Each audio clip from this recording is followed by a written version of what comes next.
Гледате Дневникот на Сител. Во студиото со вас Славица Арсова. Добро вечер и добре дојдовте. На почеток настаните на денот. Председателката на ДКСК нема да поднесе оставка. Комуницирав со семеен пријател пред да биде приведен, вели во прво писмено обраќање до јавноста. Директорот на управата за санкции се сомнева дека пожарот во куќата му е подметнат од криминалци засегнати од неговата работа. Ова е доказ дека таа борба е успешна и дека тие бандити ги има заболено. Почна официјалната разделба на вреди и таравари. Се формира партија и пратеничка група без актуелниот министер за здравство. Од сега натаму се ќе биде под името и логото на ВЛЕН. Им посакувам многу успех. Многу се радувам што се споија трите партии, подобро една партија отколку три партии. Судството кубури со пари и кадар. За да се врати до вербата треба да има услови, реагираат судиите. Последен ден од мерката за ограничување на маржите. Ако има поскапувања, ќе има нови мерки, велат од владата. Синдикатите поделени на денот на трудот, едните на протест, другите задоволни од диалогот со владата.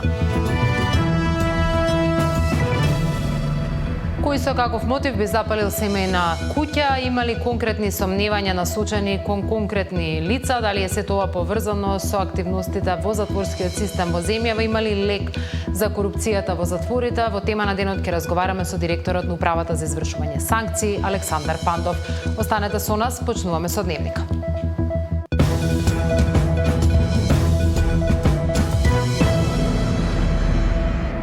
Побројните повици за оставка на првата антикорупционерка Татјана Димитровска, која е осомничена во случајот Адитив, зашто судот ја определи и мерки на предпазливост, таа преку соопштение се огласи во јавноста. Вели дека имала комуникација со семеен пријател, но дека содржината нема допирна точка со коруптивни дејствија, ниту со случајот Адитив.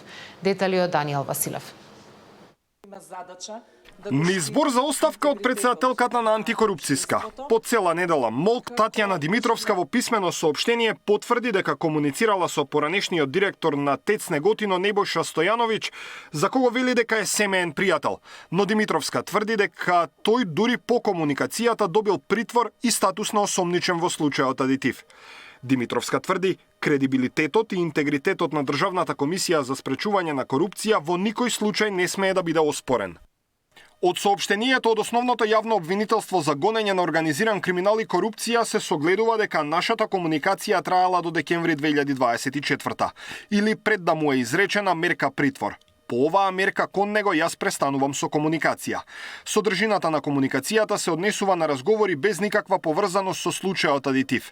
Дел од споделените информации се однесуваат на јавни документи чија содржина пред нашата комуникација е објавена во јавност, а останатиот дел е вообичаена пријателска комуникација. За оваа моја комуникација изразувам жалење и укажувам дека е направена без никаква намера да влијаам на постапката или на било кој аспект на истрагата. Ова го тврдам одговорно, вели Димитровска. Уверува дека целосно ќе соработува со истражните органи, но и дека во целост ќе ги испочитува мерките на предпазливост кои ги додели судот. Во ДКСК во теќе постапка за проверка на имотната состојба на Стојановиќ. Електронскиот систем за распределба предметот го доделил на друг антикорупционер. Димитровска тврди дека немала никаква можност како да влијае ниту врз постапката, ниту врз исходот, бидејќи одлуките во антикорупцијска се носат со мнозинство. Ниту другите членови на ДКСК не се чувствуваат повикани да поднесат оставки. Заменичката на Димитровска, Билјана Каракашова Шулев, во интервју за Призма, вели дека ситуацијата е деликатна, а членовите вложувале максимални напори за да ја надминат внатре во институцијата. Прашана дали членовите размислувале да направат проверки на предметите што се сработени откако Димитровска е начело на институцијата, Каракашова Шулев вели дека нема потреба да се проверуваат одлуките што се донесени колективно на јавна седница. Во моментов цениме дека на оние одлуки што се донесени колективно од комисијата на јавна седница нема потреба да им правиме проверка затоа што и во моментов немаме подетални информации од оние што се објавени во јавноста. Конкретниот настан е во надлежност на правосудните органи и тие мора да го расчистат случајот, а ние во меѓувреме ќе работиме на внатрешни контроли и превентивни механизми, вели Каракашова Шулев. Обвинителството за гонење на организиран криминал и корупција ја сомничи Димитровска за оддавање службена тајна на поранешниот директор на ТЕЦ Неготино, кој е осомничен во случајот Адитив. Предметот произлезе од новинарско истражување и се однесува на набавка на хемиски препарати против згура и троска за термоелектраните РЕК Битола и ТЕЦ Осломај. Во адитив, опфатени се вкупно 34 физички и 5 правни лица. Тие се сомничат дека набавките ги правеле по нереално високи цени со што направиле штета врз буџетот. Даниел Василев, Сител телевизија. Трае истрагата за причините за пожарот во домот на директорот на управата за извршување санкции. Тој се сомнева дека бил подметнат од лица кои се противат на борбата со криминалот. Тамара Дичовска има детали. Полицијата и обвинителството изврши увид во изгорената куќа на директорот на управата за извршување санкции.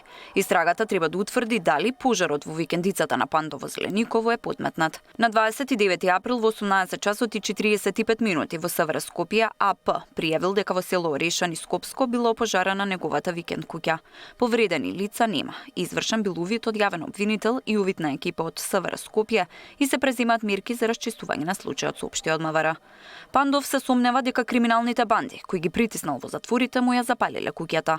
Вели дека сега е уште помотивиран да стави крај на криминалот и корупцијата, која се случува во затворскиот систем.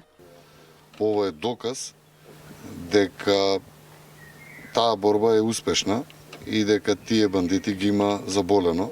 Ова не е чин на палење на куќата на Александар Пандов. Ова е чин на палење на куќата на директорот на управата за извршување санкции, кој што е функционер во актуелната влада на Република Македонија. Како таква пораката, повторно ќе кажаме, примена, меѓутоа одговорот ќе биде жесток према нив, тоа да им биде јасно. И дека решеноста е само поголема сега и тоа да им биде јасно. Од ВМРО ДПМН пак смета дека палењето на куќата на Пандов е обид за заплашување и замолчување, бидејќи криминалците повеќе немаат заштита од власта. Овој чин е обид за заплашување и замолчување на Пандов, бидејќи изминатиот период јавно говореше за сите криминални дејствија што се случувале, а за кои тогашната власт и раководство се обиделе да ги зацкријат. Пандов е мета на напад бидејќи застана во отворена борба против криминалот и корупцијата. Криминалците повеќе немаат заштита од страна на власта. За ваквото девијантно однесување мора да има казна, соопшти од ВМРО ДПМН. Пандов седна на директорското место на управата за извршување санкции во јули минатата година. Во повеќе наврати најави борба со криминалните банди во, како што кажа, затворскиот систем кој е најкорумпиран во Македонија. Тамара Дичовска, Сител телевизија. Александар Пандов е наш гостин во тема на денот, разговара Маријан Николовски. Во тема на денот, мој вечерашен гостин е Александар Пандов, директорот на управата за извршување санкции. Добро вечер. Добро вечер. Она случка од завчера, чинам, веќе. Вчера. На што според вас се должи? На што се должи? Се должи на кукавичлукот и на стравот кој што го имаат сега одредени затвореници, од притисокот кој што го имаат со промена на власт. Именно привилегиите кои што претходно ги имале, ги имаат изгубено сега. Зашто? Затоа што јас постапувам само по слово на законот. Односно, она што наложува законот и правилниците за работа на затворите, јас стрикно барам од директорите и од затворската полиција да го применуваат.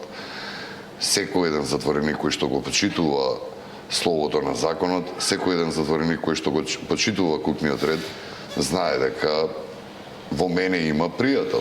И обратно, оној кој што мисли дека е шериф таму и кој што мисли дека е негов затворот и може да прави што сака, е мој непријател.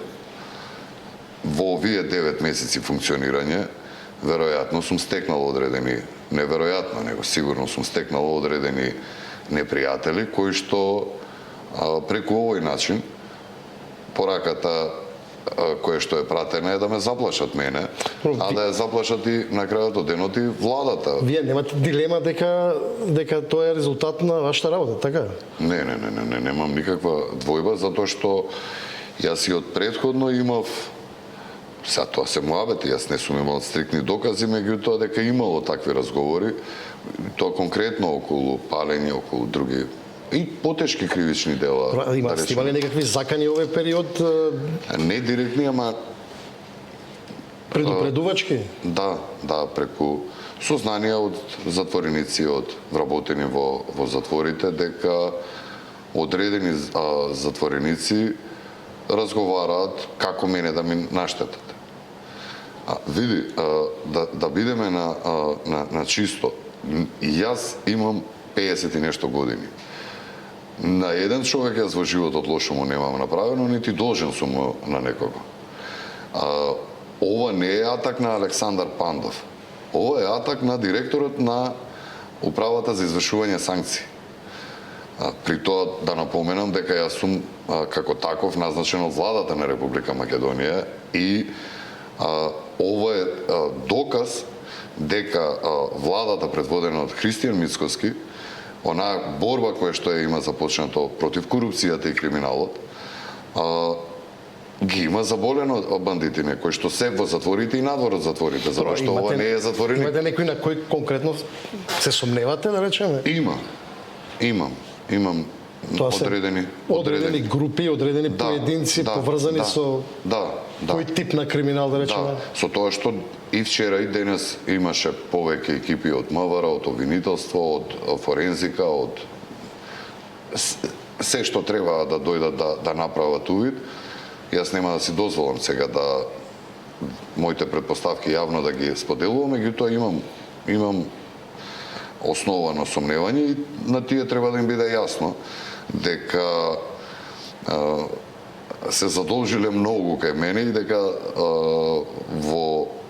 ако ми се докаже дека е некој од нив, дека до крајот на нивниот живот ќе плаќаат тој долг. Дека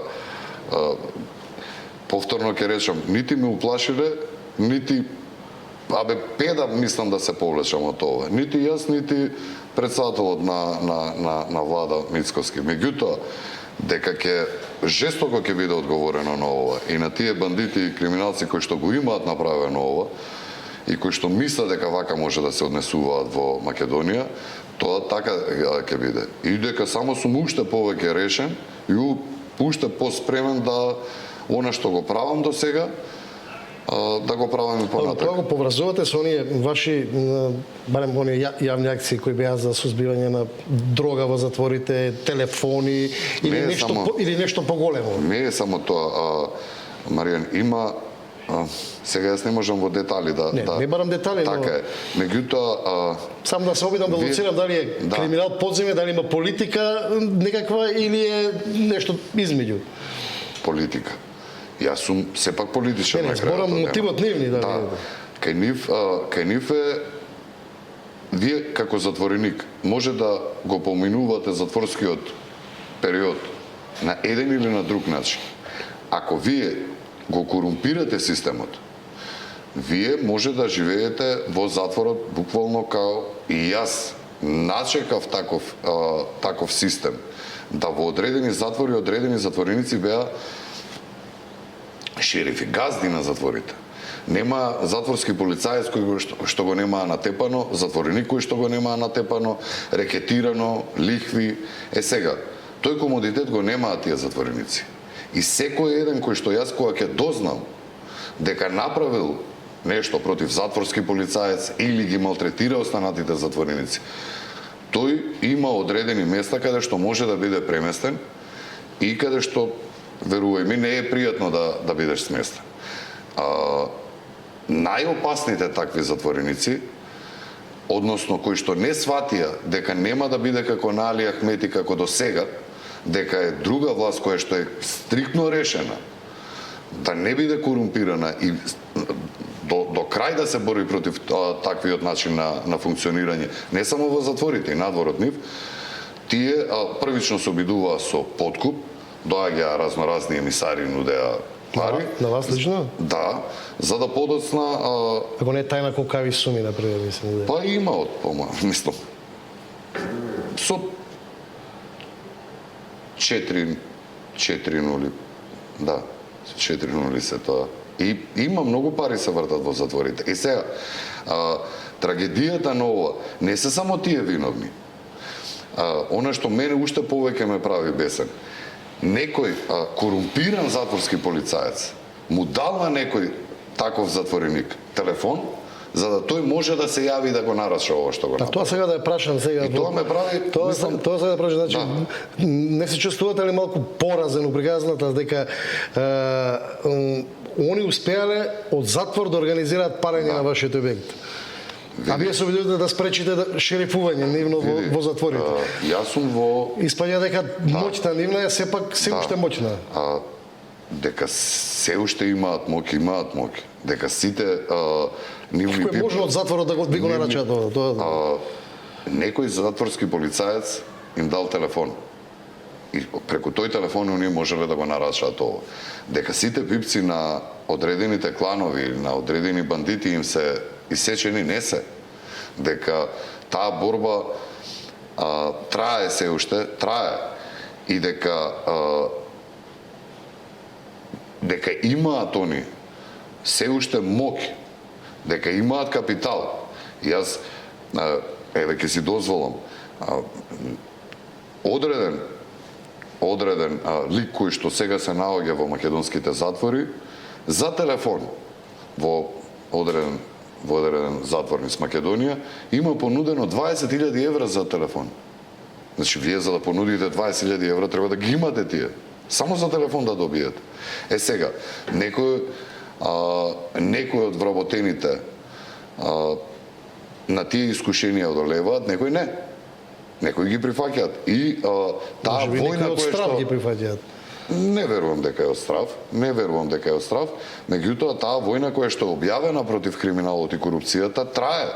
Во војна вие добивате битки, во некоја битка ќе бидете удрен. Меѓутоа, пораката нивна е примена. Меѓутоа, ако они помислиле, ако им дошло на крај на памет, дека нешто мене ќе ме уплашат со ова, јас повторно ќе ти кажам, ми имаат направено само уште порешен, побесен да се борам до ова до крај. И тоа дека ни чекор нема да се повлечам тоа. Ова е многу сериозна порака. Значи, ние имавме до сега историјата палење возила на директори, неколку оно, но не стравувате дека може да се случи чекор поголем од ова, например. Влезете во автомобил и да летнете у воздух, например. Па сум помислил и на тоа, Маријан. Сега. Па и тоа е за луѓе на крајот од денот. Види, јас сум... Само дека, вие велите не се плашите, но... Не. Се чувствувате ли, прашањето е повеќе, чувствувате ли сигурност од системот дека може да ве заштити на крајот од денот? Мене државата ме штити онолку што може да ме штити. Меѓутоа, не постои начин, ако некои такви бандити се решиле вас да ве решат, како ќе 24/7 по 10 луѓе треба да стојат околу мене. Таков ризик постои. Меѓутоа, јас сум бил свесен кога сум се нафатил на оваа функција да извршувам и со чиста свест тоа го правам. Дали постои такова?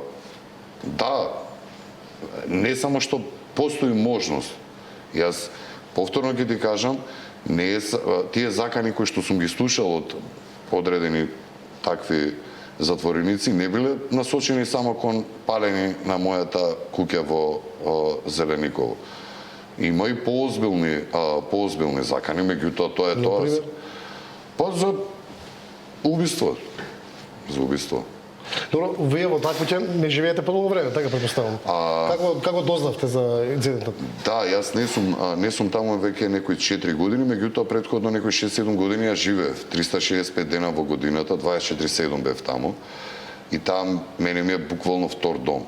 Не беше тоа викенд куќа во кој што цела покупнина која сум реновирал дома сум ја однел таму. Напротив, таа беше 2008-2009 година, темелно внатре изреновирана и беше во супер состојба. Јас дознав вчера околу 6 часот. За жал, она била запалена негдека околу 12-1. После никој не приметил? Многу е така поставена да комшиите лево-десно не се таму. Без малку прв комшија имам на 200 метри, а повторно ќе речам во рани утрински часови. Не се ни утрински, него ноќни часови. И во текот на денот поминувала некоја комшика таму и видела дека дека е изгорено фактички, пошто беа, сега не знам од снимките колку се гледа, изгорени беа, избиени, све стопено беше внатре. Немавте некој систем за Не. видео надзор? Не. За да може да се утврди? Не. Не, ама ке ги дознаеме. Изгорено е комплетно свеж од покуќа. Тоталка. Дури јас бев принуден денес, пошто после вчерашната објава на кратко едно видео има вставено на Facebook, имаше коментари да ме напуштена била таа, па Тоа дека изгледаше како празна низ изгорена. Да, и јас бев изненаден кога видов, јас немав никогаш видено така опожарен објект, дека до толку може се. Види. Индици за начин на палење? Она што ме заболи реално е имам многу спомени со тој објект. Јас со децата таму ми имаат раснато, имам дружби поминато таму. Целата беше со фотографии, стари фотографии, кои што не можам веќе да ги вратам. Не е вадени само од дигитално, имав и такви, меѓутоа имав со моите родители, со сестра ми, Тоа отидоа. Индици постојат, ти велам. И Министерството за внатрешни работи е ангажирано. Јас се слушнав Прашањето ми е повеќе дали е потрошено време, дали се користен бензин или нешто друго, или странично е палена на брзина. Тоа дали имате... Комодитетот кој што го имале, они имаат искршено, веројатно, од капија? Не, на приземјето има тераса која што имаше врати за излегување на таа. Стаклото го имаат искршено, влезено, полиле со бензин веројатно и тоа е тоа, толку е. Добро, пред крајот само, вие велите дека не се откажувате од она што го работите во оваа институција. Има ли подобрување? Имате ли во она што мислите дека го работите, да речеме, подобрување за состојбата од една страна во поглед на она што го зборуваме, и од друга страна подобрување на условите на затворениците, она што го бара Европа цело време? Има повеќе работи кои што една работа да издвојам. Јас во месециве наназад имаме интервентна единица и таа интервентна единица постојано оди претреси прави. Да речеме, минатата недела прв пат се случи, имаме 12 затвори и во различни затвори одат да прават претрес во затворот во Битола, и при тоа кога одат они да прават претрес, никој не знае, нити директорот, нити заповедникот, никој. Јас се слушам со командирот на единицата и му кажувам каде да оди. Не најдува ниту еден телефон. За жал, во одредени затвори, сега ајде да не ги именувам, и понатака над 50% мислам дека од затворениците имаат телефони. До што е веројатно до системот. До системот и тоа како некои таму функционираат во тој систем, и веројатно директорот на овој затвор и затворската полиција и луѓето од ресоциализација си ја сватиле работата како што треба и ја тераат. Инаку вчера не може веќе 4-5 дена ја носев и ја тестирав. Денови се во прашање, алките ќе бидат ставени во функција, и тоа е голема работа околу растретување на затворите, затоа што во моментов имаме затвори каде што 110, 120, 130% од капацитетот е пополнет. Оптимист сум дека до крајот на годината ќе завршиме се за да почне изградба на втората фаза на затворот Идризово, при што и самиот капацитет на легла ќе се зголеми и квалитетот на сместување на затворениците. Пред неколку дена го завршивме, работната група заврши со законот за имаме нов направен закон за пробација, и константно тоа со одреден број на невладени организации со Совет на Европа помагаат околу промоција на пробацијата. Имавме советување минатата недела во Скопје и оваа недела имавме во Скопје, наредниот месец во Струмица и во Охрид ќе имаме со судии и со обвинители. Значи ќе имаме прилика и во се работи, верувај ми, буквално јас 24/7 сум посветен на оваа функција и се правам да го подобриме ние затворскиот систем, да не биде ваков каков што е. Повторно ќе речам, ќе се случуваат можеби вакви несакани работи, меѓутоа кај мене барем, а те уверувам нити кај премиерот, нити кај министерот за внатрешни работи не постои нити секунда двоумење дали ние треба да застанеме и да продолжиме. Благодарам за ова гостување. Мој вечерашен гостин Александар Пандов. Почна постапката за регистрација на партијата Вреди. Синоќа лидерите без таравари оформиле председателство, договориле и посебна пратеничка група од 9 пратеници. Според информации на Сител, Вреди ќе го предводи актуелниот градоначалник на Тетово Билјал Касами. Од блокот на таравари велат дека ќе имаат своја пратеничка група, а идното учество во владата останува да го договорат Мицковски и таравари. Расколот во Вреди е официализиран. Меджити Касами и Ибрахими како Ќоко стануваат една партија, без таравари. Синоќа е направен првиот орган на новиот политички субјект, председателство, а во наредните денови се очекуваат и другите органи како изборните штабови за локалните избори. Нашите информации велат дека лидер на партијата Вреди ќе биде Касами. По состанокот на кој не присуствуваше таравари, договорено и формирање на нова пратеничка група. Неофицијално нов координатор ќе биде лидерот на самоопределување Ќоко. Од сега натаму Влен најавува мораториум на јавни политички активности на политичките партии кои го сочинуваат Влен и од сега натаму се ќе биде под името и логото на Влен. Парламентарната група на Влен ќе продолжи со пратениците кои ќе ја поддржат истата група. За сега до собранискиот спикер Гаши нема барање за официализирање на новата група на Вреди. Доколку дојде до делба во пратеничката група, Алијанса ќе формира своја група. Велат и таравари и досегашниот координатор Снопче. Сепак двајцата со различен став околу тоа дали влада без Алијанса е легитимна или не. Им посакувам многу успех. Многу се радувам што се споија трите партии, подобро една партија отколку три партии. Им посакувам успех на изборите. Ние како Алијанса ќе излеземе со наши сопствени листи и најверојатно и со наши кандидати за градоначалник. Ја не сум за предвремени избори и нашата партија има таков став. Не сме за предвремени избори, има стабилно мнозинство, без разлика дали сме ние во влада или не сме во влада. Јас сметам дека треба да има локални избори. Сите ние, многу ни е битно како политички партии да излеземе со што подобри резултати во локалните избори и таа ни е целта, да победиме во што повеќе општини, кај што ќе можеме нормално. И кога ќе се сретнете со претниот Мицковски? Он е во Шпанија, штом се врати ќе се сретнеме. Ние сме преспремни за сите опции, се разбира.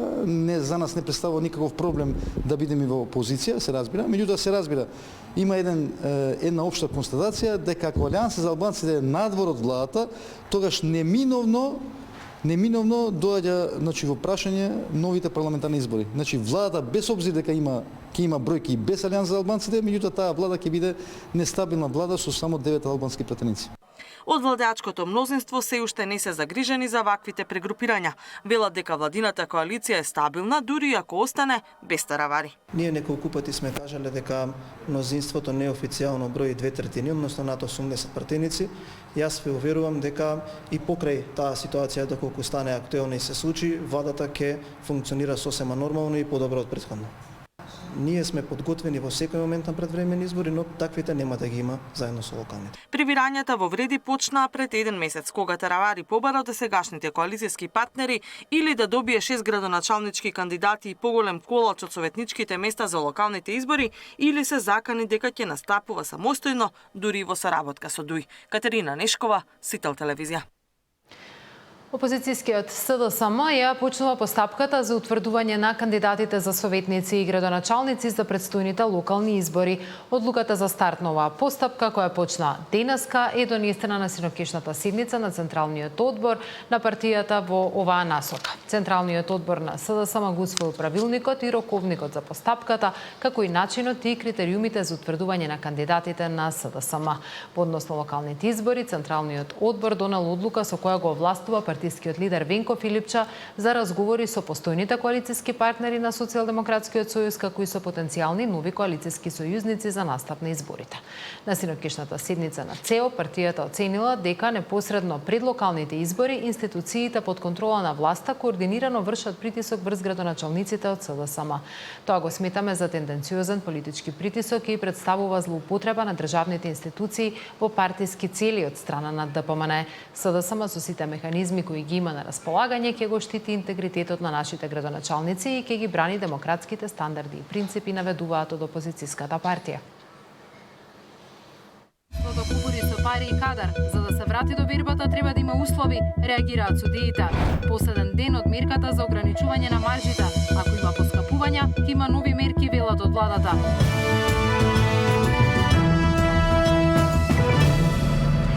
Нема независно судство без независно финансирање. Судиите денеска дебатираа за подобрување на состојбите и алармираа дека се оставени со помалку ресурси, а со повеќе работа. Независното судство е основа за владењето на правото, а оставките не значат реформи, вели првиот човек на судскиот совет Александар Камбовски.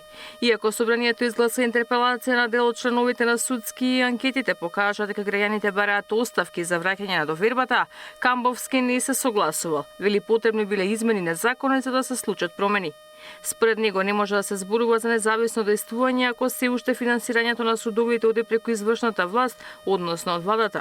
Оставките не се реформа, а видите, судскиот совет е скоро целосно променет. Од ова впечаток што се влече од минатиот состав на судскиот совет. Сега, како што знаете, скоро половина од судскиот совет е променет. А доколку сакаме на вистина нека реформа да направиме, реформата се прави на друг начин, со промена на законот, со намалување на мандат, со депрофесионализација на судски совет, на обвинителски совет, а само персонални промени тоа нема ништо.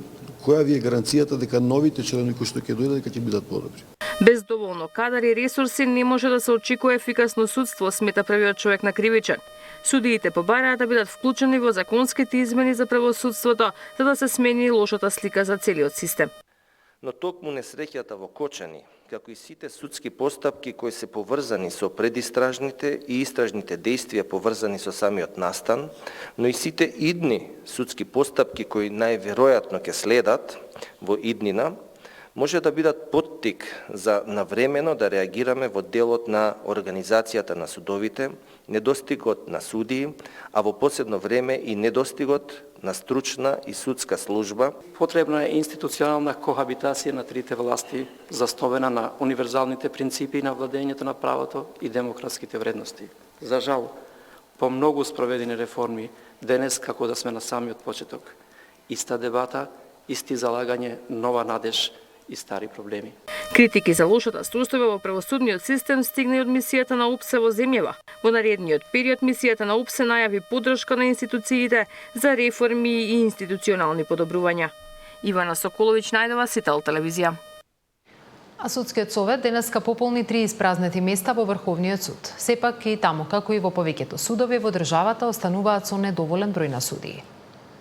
Зоран Димитриевски и Татјана Дуковска од апелација ќе напредуваат во судии на Врховен суд. Судски совет ги изгласа со 12 гласа за областа кривично право како дел од највисокиот судски орган.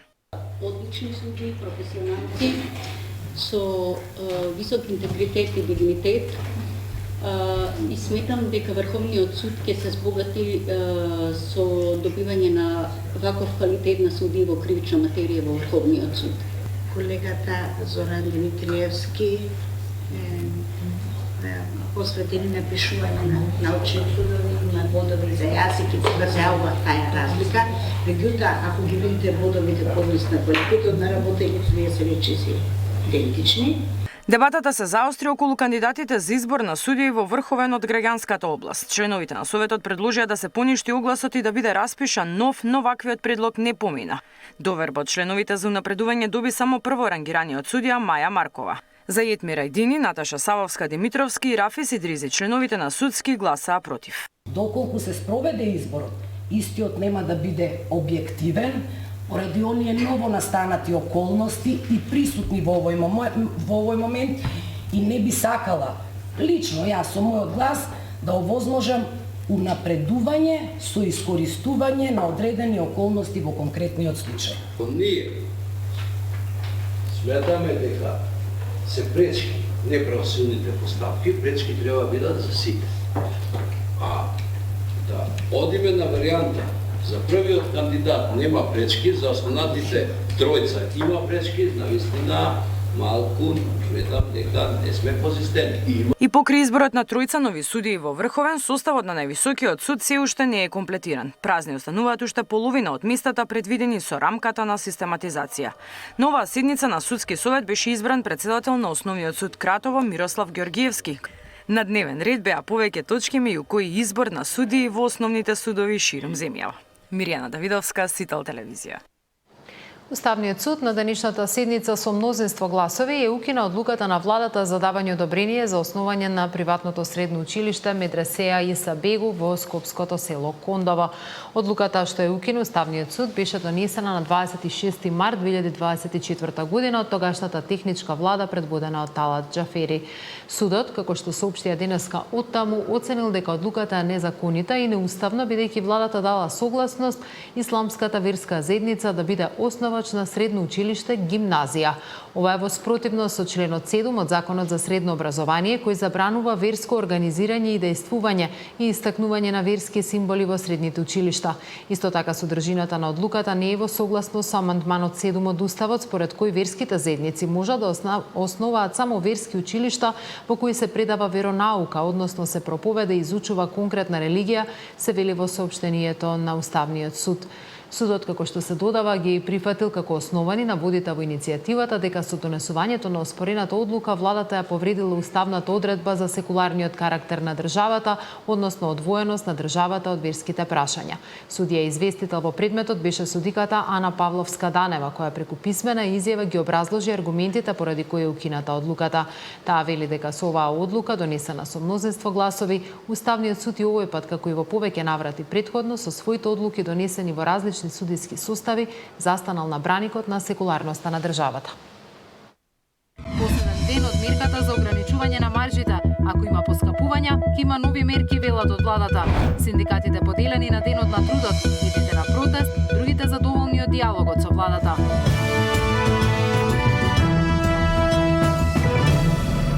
Последен ден од мерката за ограничување на цените и маржите што ја воведе владата пред рамазанските и великденските празници. Од Министерството за економија и труд велат дека најпрво ќе ги согледаат конечните резултати што ги даде мерката, а потоа ќе одлучат кои се следните чекори. Од СДСМ обвинија дека стандардот никогаш не бил полош, зашто владата носела задоцнати и неефикасни мерки. Само половичен резултат дале владините мерки за замрзнати цени и маржи, сметаат од ССМ. Производите кои биле опфатени со мерката поевтиниле за нешто над 6%. Бројка што не е николку што ветуваат трговците, 10%. Николку што очекуваше власта, најмалку 10%. Како и со претходните, така и со оваа мерка. Само се потврди дека трговците се алчни и профитираат на грбот на работниците, смета првиот синдикалец Трендафилов. За жал, владата, како и многу пати досега, е изиграна од нивна страна. Се надевам дека нема да дозволи да ги изиграат и пред четврти и пети пат. Се надевам дека тоа нема да биде случај и на 2 мај. Доколку биде случај, ние ќе ги преземеме сите мерки кои ни стоат на располагање, а кои во минатото се разбира поттикнаа владата да носи мерки кои ќе траат и на подолг рок. Не помогна ни владините кошници ни објавувањето на цените онлайн, за да се намалат цените на производите, смета СДСМ. Граѓаните не можат да ги купат ниту основните месечни продукти. Основните производи стануваат се помалку достапни и поскапи. Северна Македонија останува земја со најниски плати во регионот, а истовремено со едни од највисоките цени. Додека пак владините мерки за ограничување на маржите, онлайн објавување на цените од страна на маркетите, како и символичните обиди со новогодишна кошничка, останаа без резултати. Празничната трпеза за 1 мај ќе биде поскапа и поскромна за работниците. Кога СДСМ зборува за поскапување, тоа е како пироман да ви држи лекција за гасење пожар, возврати од ВМРО ДПМН. Партијата која донесе Македонија до работ на економски колапс, сега глуми загриженост за животниот стандард. СДС и дуи 4 години живее на грбот на граѓаните. Нема производ што не го поскапеа, нема данок што не го покачија, нема сиромашен што не го направија уште посиромашен. За разлика од СДС, владата предводена од ВМРО ДПМН веднаш започна со решителни конкретни мерки, како контрола на цените и маржите. Ограничени се трговските маржи и замрзнати цените на клучните прехранбени производи, нешто што СДС никогаш не го направи, бидејќи повеќе ги интересира профитите на нивните картели отколку чинијата на граѓанинот, се наведува во соопштението на владачката партија. Инаку синдикалната кошница кога стапија на сила владините мерки, во делот за храна се намали за 1600 денари, односно 6,78%. Во април за дополнителни 360 денари. Сепак бројките покажуваат дека само за храна на едно семејство месечно му се потребни на 21.500 денари. Замрзнатите цени и маржи истекуваат денеска.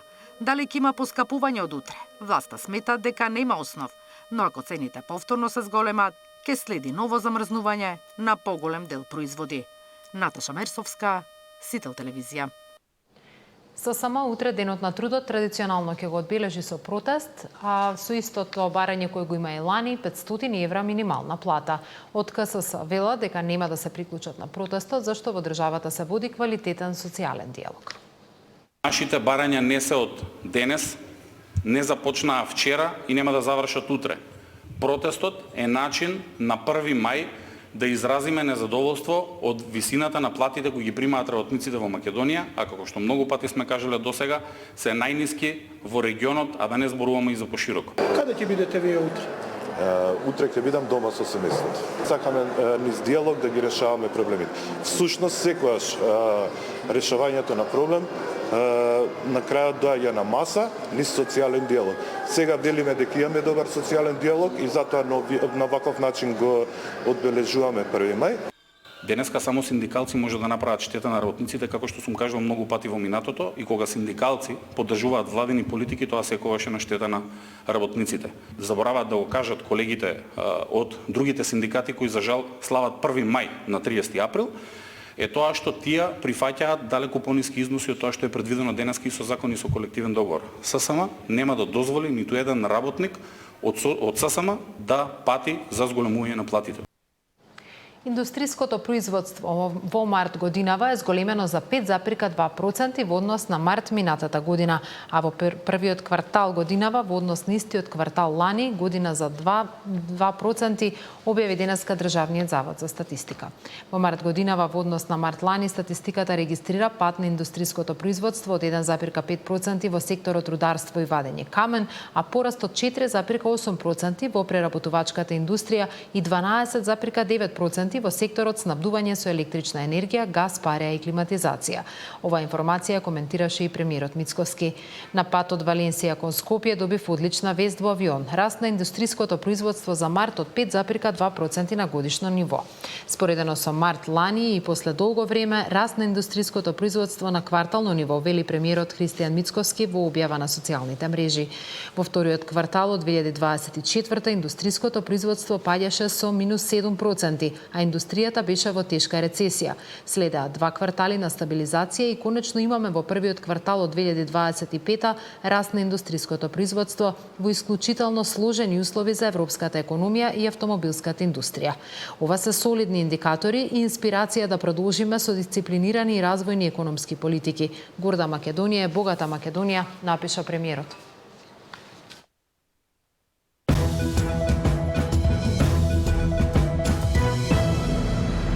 Во продолжение